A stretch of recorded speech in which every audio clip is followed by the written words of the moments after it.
Good morning. Guys, as you know, and you probably noticed the weather change this week.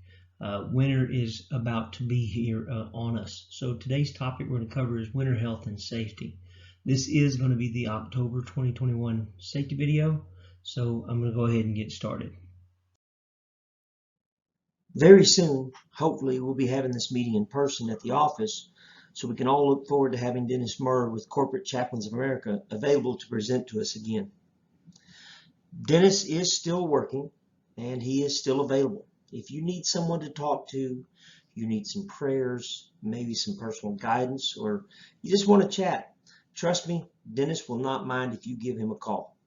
You can contact Dennis at 1-877-322-2427, extension 4479, or via email at dmurr@chaplain.org. Give Dennis a call. I'm certain he'd love to hear from you. All right, today's agenda, like always, we're going to cover incident summary. We're going to go over our safety analytics. We're going to talk about our driver analytics. I'm going to cover our safety topic, which again is winter health and safety. Mary's going to cover about 15-16 minutes worth of stuff. As you can see, there's quite a bit of HR stuff to cover. And then, like always, we're going to close out with before we depart.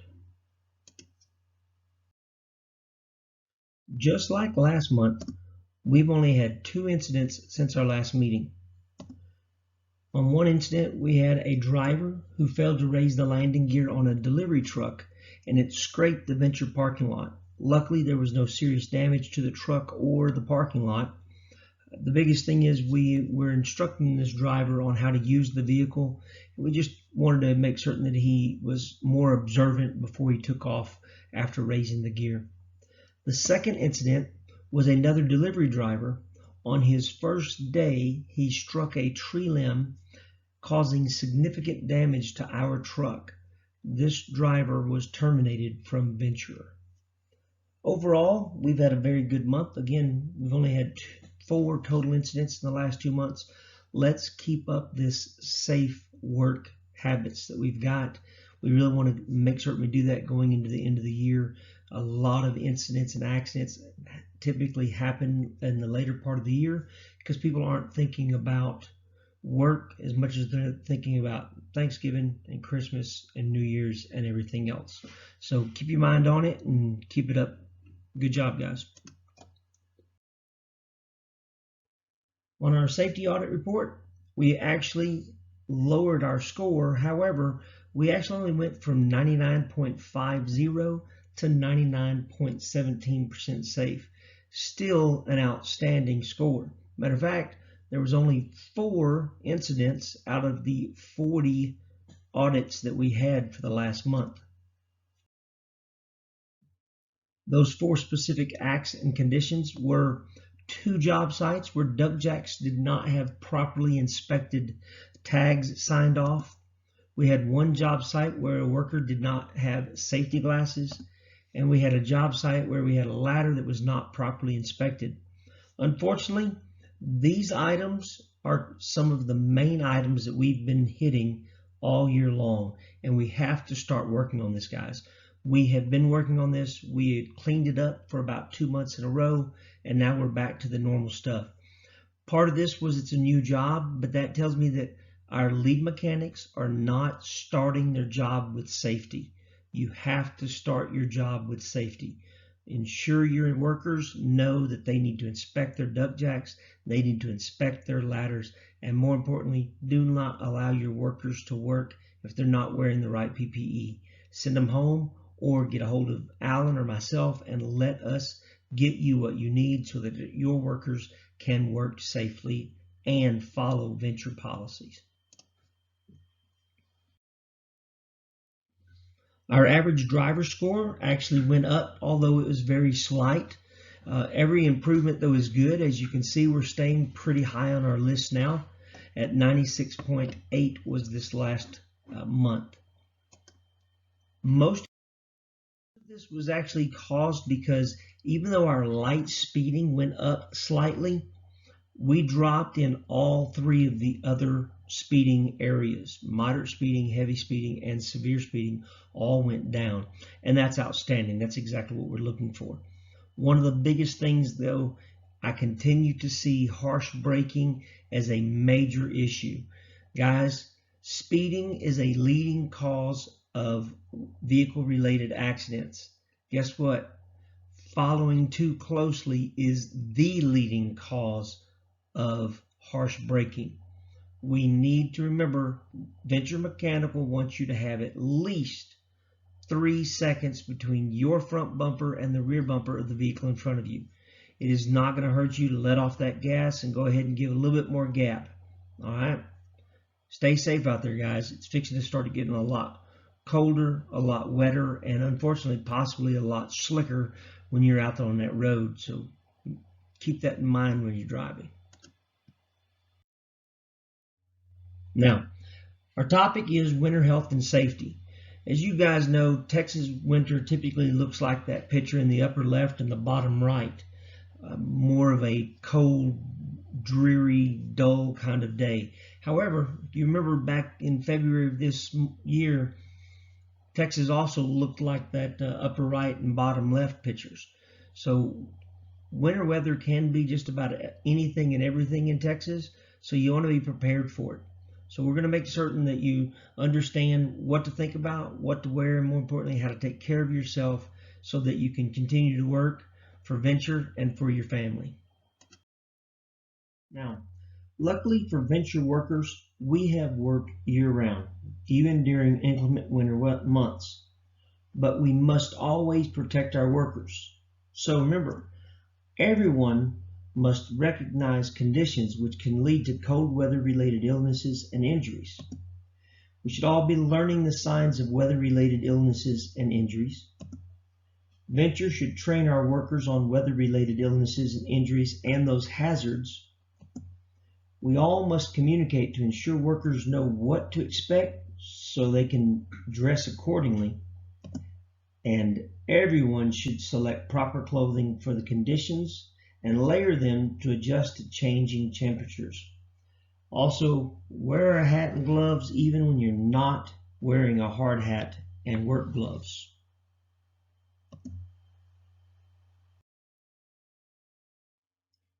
Wear proper clothing. Cannot stress that enough. Your clothes should protect you from the weather conditions you expect to face. Protect your extremities. Keep yourself dry, your hands, your face, your toes. Cover your head. Up to 40% of your body heat can be lost when the head is not covered properly and is exposed to cold weather. And remember, foot gears should be insulated and waterproof. You want to keep your feet dry. As I said earlier, dress in layers, wearing warm, waterproof, water-resistant clothing. An outer layer to break the wind and keep you dry. A middle layer of wool or synthetic fabric to absorb sweat and retain your body heat.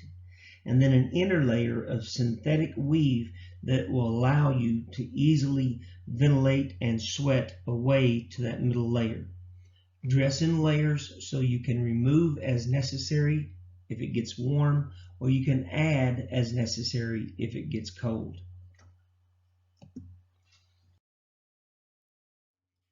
Keep a spare set of gloves. If you have more than one pair of gloves, you can let one pair dry while you continue to work with a dry pair on your hands. Again, keep your extremities dry as we talked about earlier. Use hard hat liners in extreme cold environments. Have spare socks. Like I said, we should have waterproof shoes and boots, but sometimes we still get wet. An extra pair of socks in your vehicle would make a big difference in how your day goes. Limit your exposure to direct wind chill. There can be a significant difference in air temps and wind chill. And think about wearing rubber boots on those muddy jobs. Yes, it can also be dangerous to walk in, but trust me, you'll prefer them over muddy, heavy boots.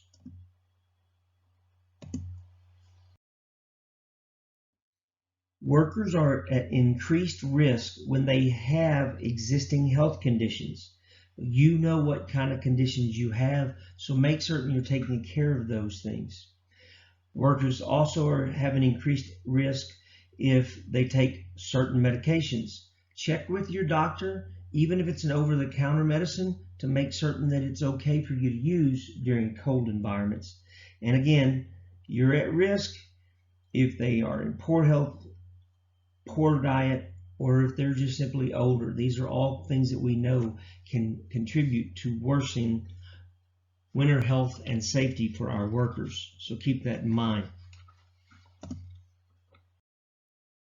Now, all jobs should take frequent short breaks to allow workers to warm up. In addition, we should perform work during the warmest part of the day if at all possible. Avoid exhaustion or fatigue because energy is needed to keep your muscles warm. Use the buddy system whenever possible. Drink warm, sweet beverages such as sugar water, sports-type drinks, Gatorade, Powerade. Avoid drinks with caffeine such as coffee, tea, or chocolate. And of course, limit your alcohol and your nicotine intake. Eat warm, high-calorie foods like hot pasta dishes. Those are going to be great to give you energy to work out through the day.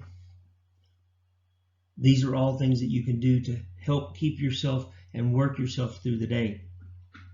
In addition, on the job, walking during winter conditions can be dangerous.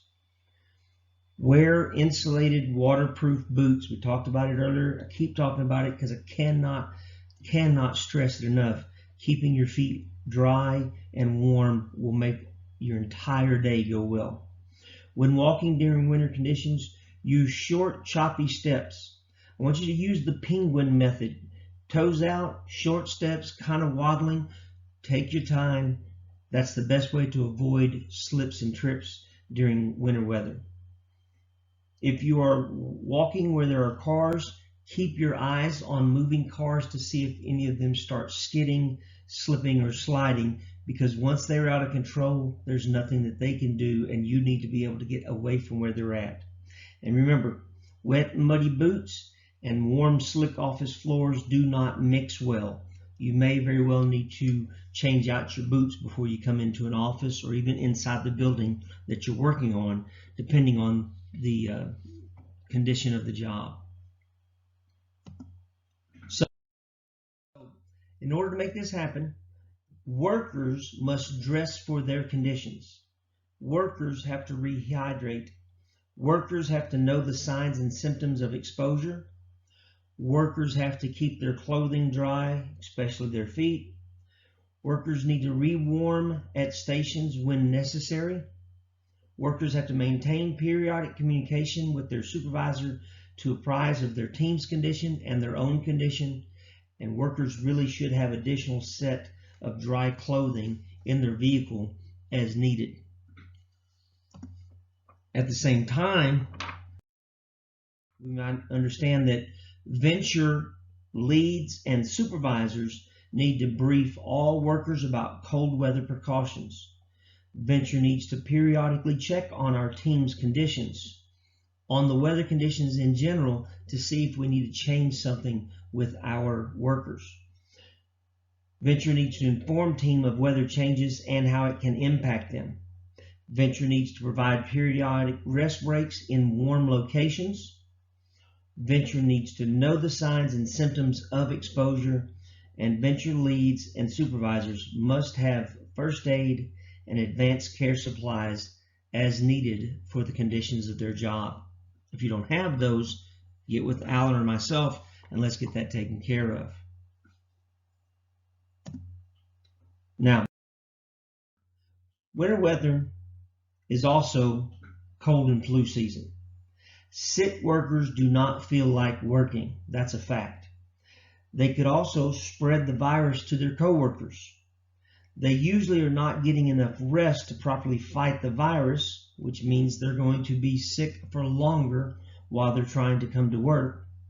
And remember, over-the-counter and prescription meds can cause drowsiness or even other dangerous situations.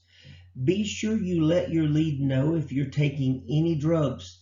They may not want you operating a scissor lift or a forklift or something along those lines if you're taking a drug that can impair your judgment. And basically, if you have a bad cold or you have the flu, just like if you have COVID, stay home, get well, and then come back and work. Now, a couple things, just a little short things to take a look at. Entering and exiting covered entryways is always the safest way of entering and exiting a building during winter weather conditions. You're going to have a drier ground to walk out onto, so you're not stepping from out onto a slick floor or slick walkway. So if you have a covered walkway, that's always going to be your best place to actually enter or exit the building. In the same respects, if there are designated walkways, use them. They usually have less mud, less ice, they're cared for better, and more importantly, as we talked about earlier, slippery sliding vehicles are dangerous. You usually don't have those in your designated walk areas. Just getting to and from work can be some of the most treacherous things you do during winter weather. Slow down during inclement weather like rain, snow, and fog, especially at night, early morning, or going home in the evenings. Again, we don't need anybody getting injured on the job, but we don't need you getting injured going to or from the job either.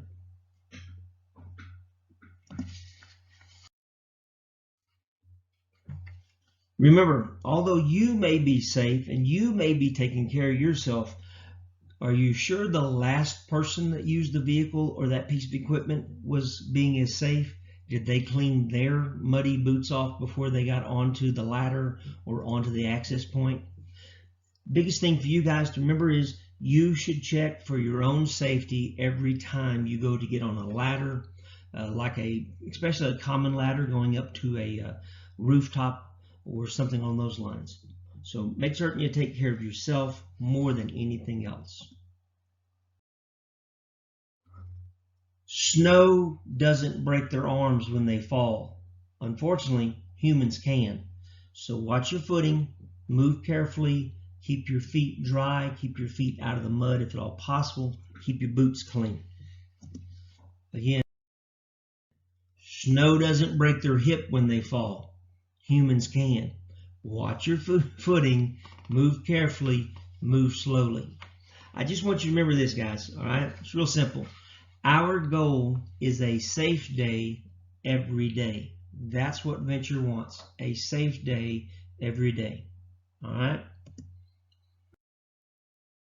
Just as a reminder, the main winter health concerns are proper clothing, proper communication, staying as warm as possible, identifying your hazards and avoiding them, walk very carefully in wet, muddy conditions, and take care of your physical health.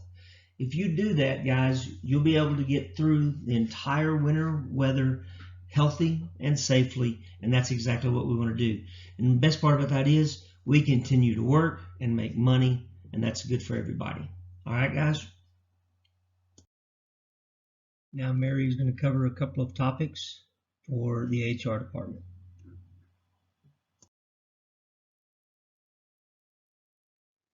Good morning. We've got quite a bit to cover this morning, so I'll get through this as quickly as I can for you.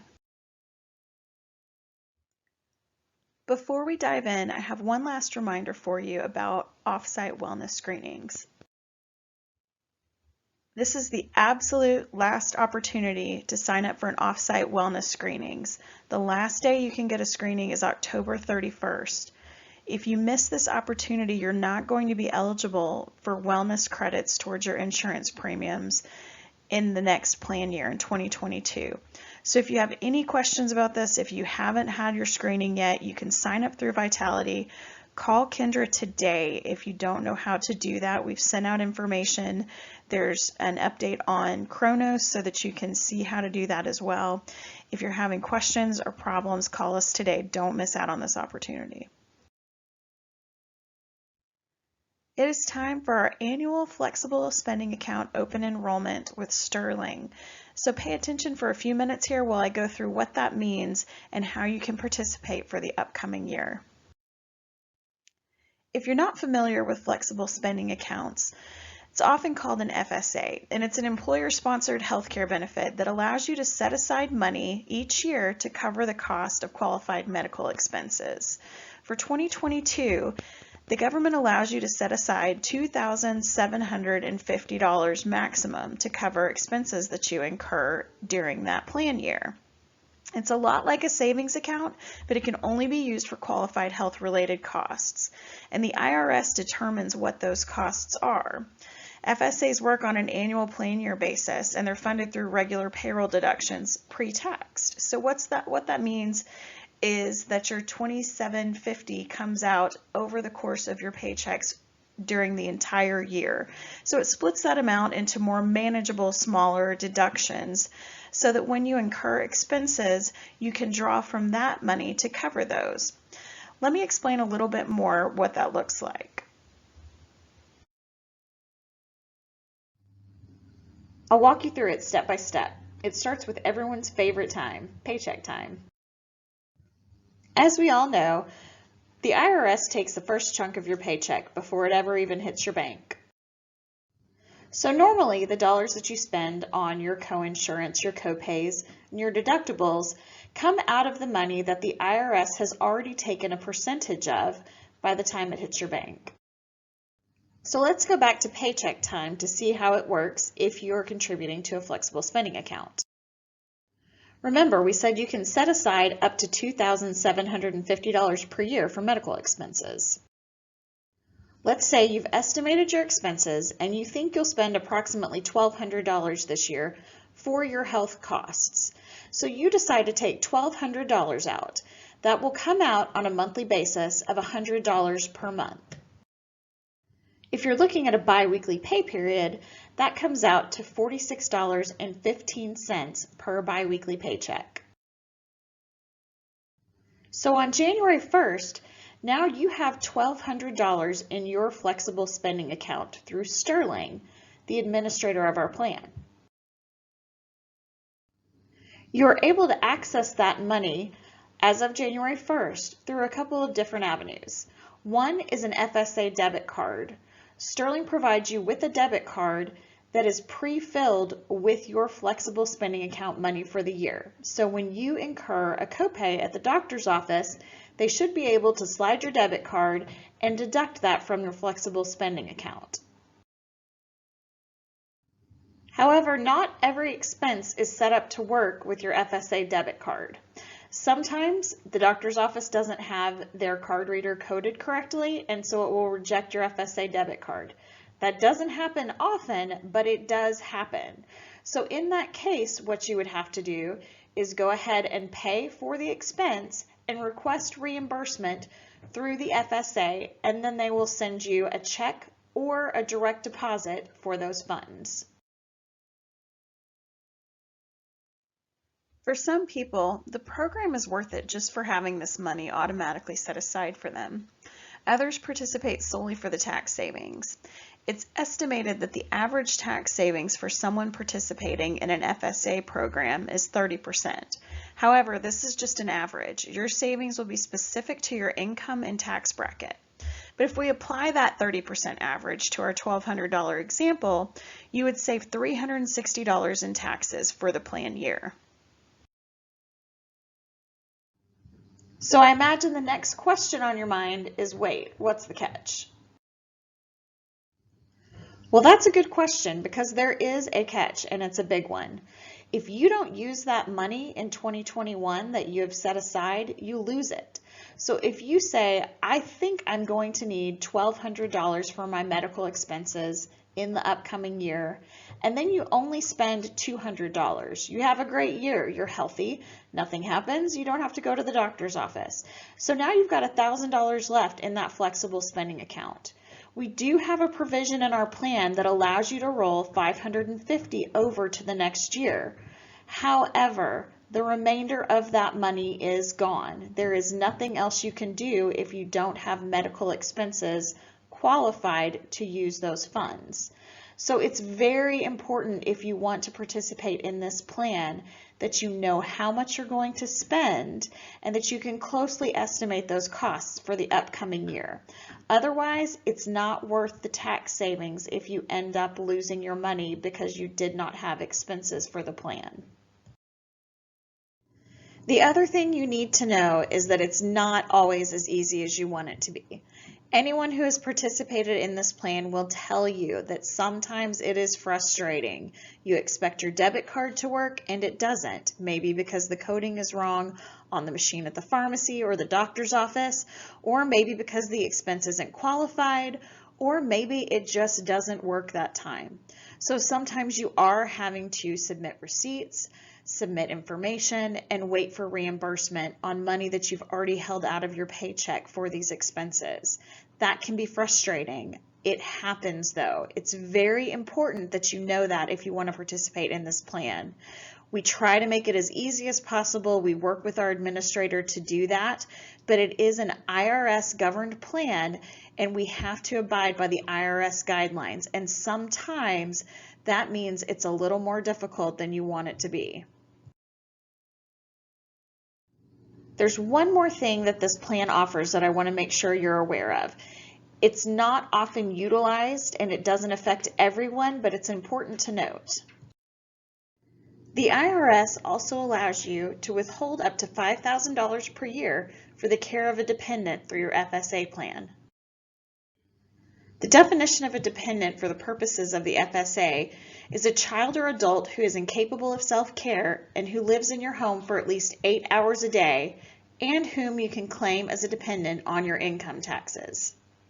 So this could be a child or a family member who is unable to take care of themselves who you take care of full-time. You can use dependent care funds to pay for daycare, before or after school care, elder care, and more. The dependent care benefit works a little bit differently than your standard medical expense benefit. The dependent care benefit does not allow you to prepay for services. It's also not available up front and has to be reimbursed to you. You cannot use the debit card for dependent care expenses. You must pay for the services and then submit for reimbursement. This arrangement doesn't work for everyone, so if you have any questions, please let us know if you're interested in this option.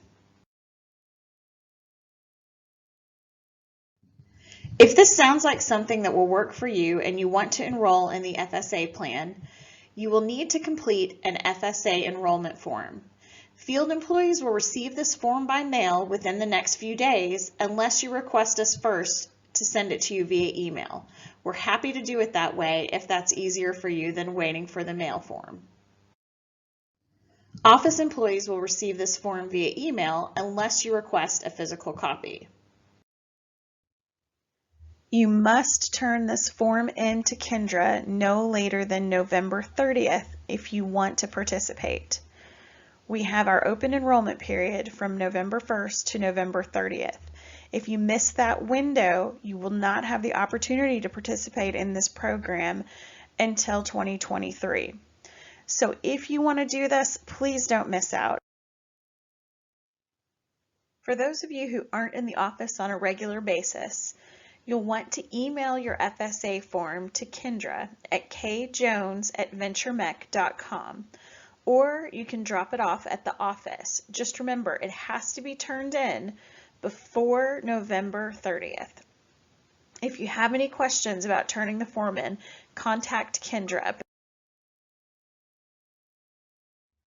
There's another benefit opportunity coming up, and that's retirement planning with a principal retirement advisor.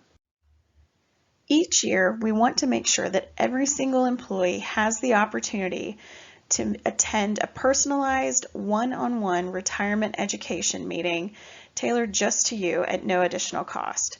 This is part of what we offer through our principal retirement plan. What happens during these meetings is that you get the opportunity to talk about the things that are specifically important to you and to your family as you plan for retirement. If you feel like you're never going to get there, this is a great opportunity to sit down and say, how do I get there? If you're well on your way, it's a great time to stop and take a look at where there might be gaps in your planning and correct those now before it's too late. And if you're nearing retirement, this is a good time to sit down and talk about what happens when you get to that point. And this is completely free to you. So you can create your personalized action plan with a retirement advisor who knows the ins and outs of planning for a successful retirement. Just like last year, these appointments will all be done virtually. You'll have a Skype appointment with a principal retirement planning advisor so that you can share the screen together and talk through your particular goals. If you want to reserve an appointment, you need to let Kendra know before November 5th. As soon as we know how many people are interested in this appointment, we'll be able to schedule a time with Principal and we'll contact you for your specific appointment date and time. Again, please don't let this opportunity pass you by. We offer this because we think it's really important, and this is a great opportunity for you to meet with someone who can help you get where you want to go.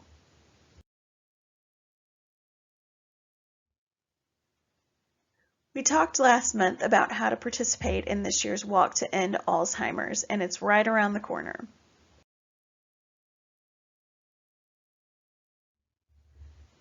As you remember, this year we're walking from home. So on November 6th, you'll need to make sure you have already downloaded the Walk mobile app. The Walk experience is on the app, and so we want to make sure that each of you get to participate in the full virtual experience.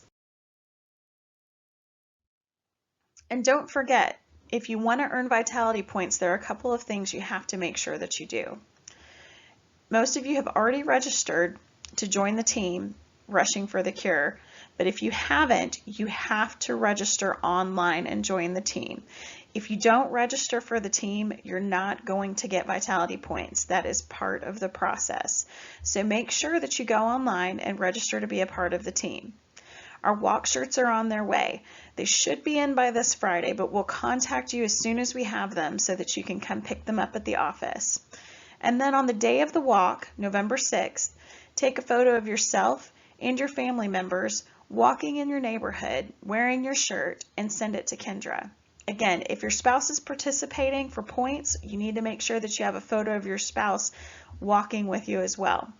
And several people have asked, what if I can't do it right at 9 a.m.? What if I need to do it on the 7th? As long as you do it next weekend, wear your shirt, take the photo, send it to Kendra, and have registered online for the team, you will still get your vitality points. Let us know if you have any questions. And finally, before we wrap this up, let's talk about some upcoming time off for end of year holidays. It's hard to believe we're already talking about the holidays, but Thanksgiving is right around the corner. You'll have 2 paid days off on Thursday, November 25th and Friday, November 26th for Thanksgiving. The 26th is what we use as our floating holiday every year. So you'll have a nice 4-day weekend to spend with your family and enjoy the Thanksgiving holiday. The Christmas holidays will be here before we know it as well. Our Christmas and New Year's closure dates are Friday, December 24th and Friday, December 31st this year. Because Christmas and New Year's fall on a Saturday, we will be using the Friday prior for our paid holiday. And since we're talking about Christmas, it's time to talk about the Christmas party or the unfortunate lack thereof. We are as sad as a pug in a Santa hat to tell you that there will be no Venture Christmas party this year. Just like last year, we've decided that for safety reasons, we will cancel the party. We have every hope that next year we'll be able to have the full Venture Christmas party just like it's been in years past. But this year we're not going to do it, and we feel like that's the best choice. So we hope that you'll look forward to the next year with us and that we can get back to celebrating in the ways that we all enjoy. And no, I covered a lot of material today, so if you have any questions, please don't hesitate to call Kendra or to call me. Send us a text, shoot us an email, and we'll be happy to answer any questions you have. I hope you all have a wonderful, safe day. All right, guys, before we depart, your November safety talks signature sheets are available from your superintendent or from Alan. Don't forget, you need to turn these in weekly via the Safety Central website. Inspection recorders, the stickers are available by request from your superintendent and Alan. And remember, all motorized equipment, ladders, duck jacks require those inspection recorders, and they have to be updated every day in which the piece of equipment is used. Make certain your guys are signing off on those inspections. And lastly, be sure to continue to return any unused fall protection and unused fire extinguishers so that we can get them either serviced or replaced as necessary. Guys, thanks for another very safe month. Look forward to closing out this year in a very good way, so let's keep it up. Good job, and we'll see you soon. Bye.